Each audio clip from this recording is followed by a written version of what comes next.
Hello and welcome to our course. My name is Jasmine and this is Ian. Hello. And Guy. Hi. And we will be your guides through this course. We're going to start our course by talking about that dark cloud that hangs over our heads when we first think about speaking in public. Well, it's our fears about standing up in front of an audience and actually speaking to them. Maybe that's why you subscribe to the course. We won't ask. It's a sobering thought that as many as 75% of people fear speaking in public. That's more than fear death or heights. So if you feel apprehensive, you're not on your own. It's going to be useful if we talk about our own experiences, because while we're all proficient public speakers now, each of us started off as nervous beginners.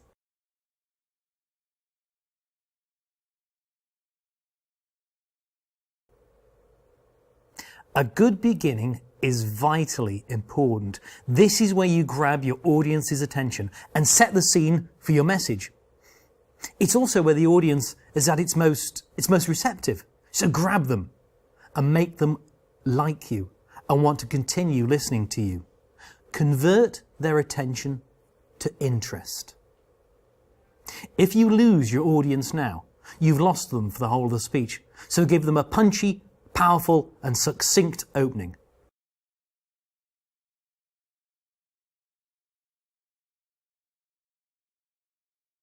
Well, here it is. Jasmine has been writing her speech and we'll see and hear it in just a few moments. As she delivers her speech, we'll flash up on the screen what's going on, the things that we've told you about in previous videos.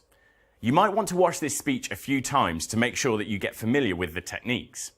So, here's Jasmine to deliver her speech titled Communicating Using Social Media.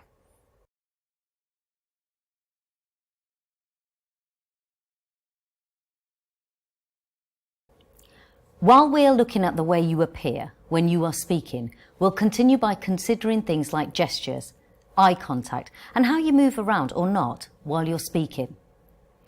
Then in the next two videos, we'll take a look at your voice and vocal techniques. Gestures that you make with your hands, or indeed any part of your body, can certainly enliven and add point to a speech, but be careful. We are always making gestures with our hands, most of them unconsciously. Remember that our hands are wonderful speaking tools.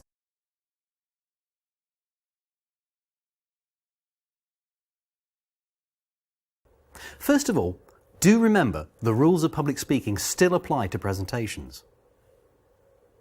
Do keep it simple. Do use the slides as highlights of your presentation.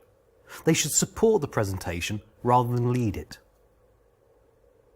Do familiarise yourself with the equipment. Do spend some time, if at all possible, in setting up the equipment properly beforehand. Otherwise you'll unsettle the audience by fiddling around with computers and projectors and extension leads and all the impedimenta of technology. Do check the internet connection before use, if there is one.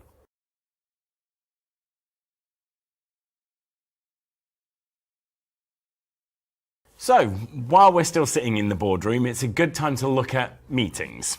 Meetings. It seems we're always in meetings. Yes, Ian, it does. Meetings take up so much of our time because they're the way we make our decisions, plan our actions, and move the work we're doing along. But... Yes, but. But's a big word, isn't it, Ian? It certainly is. How many of us hate meetings? We all have memories of meetings that seem to last forever and no decisions ever get made. Someone keeps interrupting and moving everyone off agenda.